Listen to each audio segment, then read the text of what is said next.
nga naa diri sa Lanao del Norte. I am your host Karen Aum and atong kauban karon si Abdani Buanding, 2nd District Board Member of Lanao del Norte.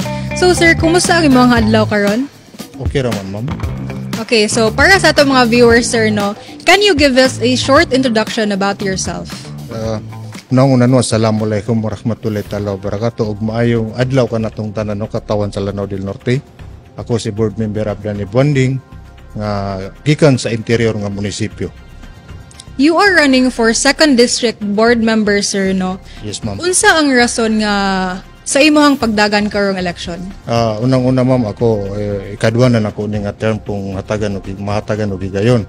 So gusto nako, ma'am, nga kung unsa may atong nasugdan atong permero natong pagka board member atong ipadayon.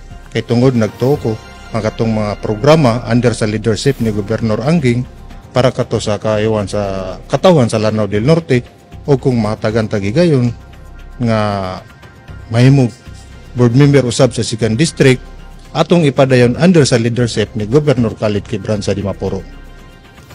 Okay, so sir, you are under the team Quebranza de Maporo. Yes, unsa imong pagtanaw ang imuhang contribution sa ilahang grupo?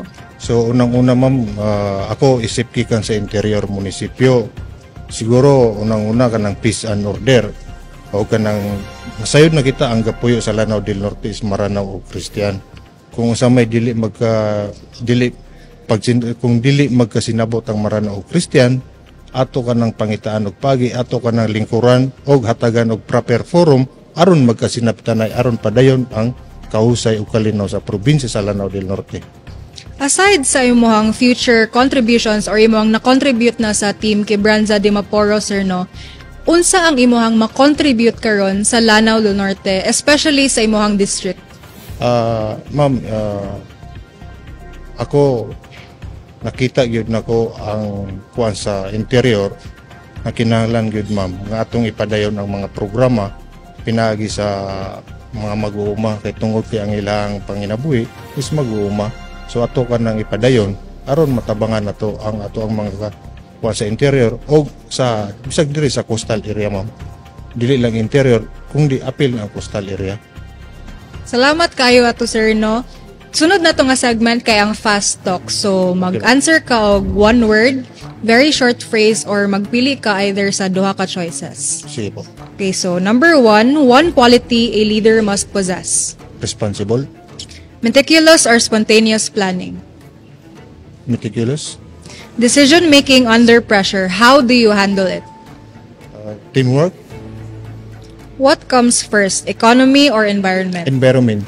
What's more important, the result or the process? Process. One word to describe Lanao del Norte. Lanao del Norte, the land of beauty and bounty. So, last sir, no, unsay mong gusto ingon sa ato mga botante karong umaabot nga Mayo 12? So, assalamualaikum ug maayong adlaw sa katawan sa Lanao del Norte. Ako si Board Member Abdani Buanding og manginaot nga inyo kong tabangan karong umaabot nga eleksyon aron atong mapadayon ang atong nasugdan nga mga programa para sa kaayowan sa katawan sa Lanao del Norte. Board Member Abdani Buanding, numero 2 sa inyong mga balota. Once again, sa atong mga viewers, ayaw ninyo kalimti, Abdani Buanding, 2nd District Board Member.